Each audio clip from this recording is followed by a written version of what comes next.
여러분 안녕하십니까, 진성호입니다. 엊그제까지만 해도 이재명 의원은 국회의원이 아니었습니다. 대통령 후보였습니다. 그러다가 낙선하고 난 뒤는 상임 고문직을 맡고 지방선거에서는 총괄 상임 선대위원장이라는 엄청난 직책을 맡았습니다. 자, 그런데 중요한 것은 이제 이재명은 원내로 들어왔습니다. 보궐선거, 그것도 총선도 아니고 보궐선거에 당선된 반쪽짜리 초선 국회의원입니다. 지금 이재명 의원은 민주당에서 실세 가장 많은 최대 주주라는 말을 듣고 있지만 원내로 들어가면 사정이 그렇지도 않을 수 있습니다. 왜냐하면 국회의원들은 나름대로 자기들만의 질서가 있습니다. 아무리 유능하고 강한 사람이라도 초선은 초선입니다.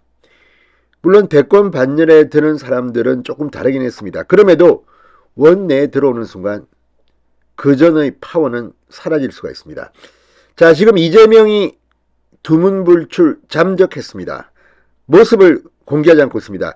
자, 2일 밤 이 선거가 끝났습니다. 그리고 당선이 확정된 뒤 이 캠프에서 선거 소감을 밝힌 뒤에는 공식적으로 카메라 앞에 모습을 나타내지 않고 있습니다. 심지어 어제 민주당의 지방선거 참패를 분석하고 앞으로의 방향을 모색하는 국회의원, 당무위원 연석회의가 열렸습니다. 그런데 지방선거의 총괄 상임 선대위원장이었던 이재명은 나오지도 못했습니다. 왜? 본인에 대한 책임론이 나오고 있으니까 창피해서 거기 있다가는 쪽팔릴 것 같아서 안 나온 것 같습니다. 이거야말로 비겁한 태도입니다. 자신이 한 데 대해서 책임을 지지 않고 도망가는 태도. 야, 나는 갈 테니까 말이야. 니들 이재명 계보 7인년들 잘 좀 해줘. 이런 겁니까? 아무튼 이재명이 국회의원으로 들어옵니다. 의원실은 어디 배정받을까요? 또 상임위원회는 어디 배정받을까요? 지금 이재명이 상임위 선정이 힘들다는 말이 나옵니다. 상임위 미아가 됐다는 겁니다. 흔히들 법사위 상당히 많이 가고 싶어 할 겁니다. 그런데 법사위가 가장 미디어에 노출이 많이 되는 그런 곳인데 법사위, 또 국토위, 이재명의 경기도지사, 성남시장 전력을 생각하면 국토위 같은 게 말일 텐데 대장동 의혹의 한중간에 있는 이재명이 국토위를 가겠습니까? 기재위, 심심하면 뭐 돈 풀어가지고 뭐 재미봤다고, 야, 우리 경기도 성남시 이거 다 이거 뭐 돈 못 갚아, 이런 사람이 기재위 갈 수 있습니까? 지금 이재명이 국회 미아가 되고 있다는 생각이 듭니다. 진성호의 융단 폭격 시작합니다. 이재명 민주당 초선 의원을 융단 폭격합니다. 방송에 앞서 아직 진성호 방송에 구독자가 아니신 분은 붉은색 구독 버튼 눌러주십시오. 더 좋은 방송으로 보답하겠습니다. 자, 이 7일 날은 나와야 될 겁니다. 7일 날도 안 나오면 이재명은 참으로 비겁한 인간입니다. 자, 7일 날 국회에 등원해서 동료들에게 인사 신고식을 해야 하는데 나오겠죠. 그렇지만 이재명이 지금까지는 두문불출 모습을 드러내지 않고 있습니다. 책임론에 대해서 본인 얼굴을 내밀고 자신 있는 반응이 없습니다.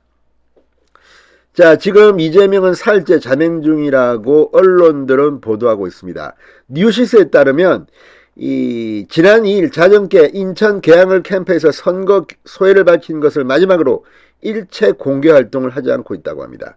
이재명 의원은 지난 3일 민주당 현역 국회의원들이 참석해 새 비대위 구성 등을 논의하는 당무위원 국회의원 연석회의에도 모습을 나타내지 않았습니다. 도망갔습니다. 이 의원의 불참에는 격화 조짐을 보이는 당내 계파 갈등도 영향을 미친 것으로 분석됩니다. 친이재명계 의원들과 비이재명계 의원들이 지방선거 참패의 책임론을 놓고 지금 갈등 중입니다. 지금 내전이라고 해도 과언이 아닙니다. 자, 지금 6일이 연휴입니다. 현충일입니다. 현충일에는 이재명이 인천 지역위 활동을 해야 될 겁니다. 하지 않으면 이거 뭐 뽑아줬더니 일도 안 하고 이거 뭐 하는 거야, 이렇게 비판이 나올 수 있습니다. 인천 지역위원회 현충일 일정에 참여할 것으로 보입니다. 자, 그리고 7일 날에는 국회에 등원할 것으로 보입니다. 아무리 도망치고 두물쳐도 신고식 해야 되는 7일 날 안 나온다? 이건 인천 지역구민에 대한 얘기가 아닙니다. 어쨌든 이재명은 7일날은 자기의 입장을 책임론을 밝힐 것으로 보입니다. 수도권 지역의 민주당 중진의회는 뉴시스에 연석회의에서 이재명 의원의 인천 개항을 공천 과정, 그에 따른 선거 패배 이런 데 대해서 책임을 물어야 한다는 의견이 있었다. 갈등이 더 심화되기 전에 이재명 의원이 마땅히 사과하고 전당대회에 출마하지 않겠다는 등 책임지는 모습을 보여야 되지 않겠느냐 이겁니다. 자, 이 말에 방점이 있습니다. 전당대회에 불출마 선언 이런 걸 하지 않으면 이재명은 당분간 인간같이 않게 보는 사람들이 많을 겁니다. 이렇게 무책임하고 자기의 책임은 지지 않고 남에 대해서만 공격하고 대장동 몸통이 윤석열이라는 이런 말도 안 되는 소리를 할 만큼 허황된 인간입니다. 자, 어쨌든 7일날 이재명이 등판합니다. 지금 이재명 방은 송영길이 쓴 818호를 사용할 것을 보인다고 언론들은 말하지만 이것도 웃기는 작당입니다. 송영길은 5선인데 송영길이 쓰던 5선 방을 줍니까? 자, 지금 의석이 날아가서 빈 방들이 많습니다. 이 이상직이 방은 채워졌습니까? 아무튼 이번에도 선거 출마한다고 김은혜 의원방, 초선방 이런 데 보내면 됩니다. 무슨 818호 좋은 방입니다. 8층에 아주 방 경관도 좋은 방 같은데 송영길 방 이런 데 보내면 안 됩니다. 초선이면 초선답게 보내야 됩니다. 자, 그리고 또 하나 이 상임위도 지금 갈 데가 없습니다. 김포공항 이전 공약을 내걸었다는데 국토위 웃기지 마십시오.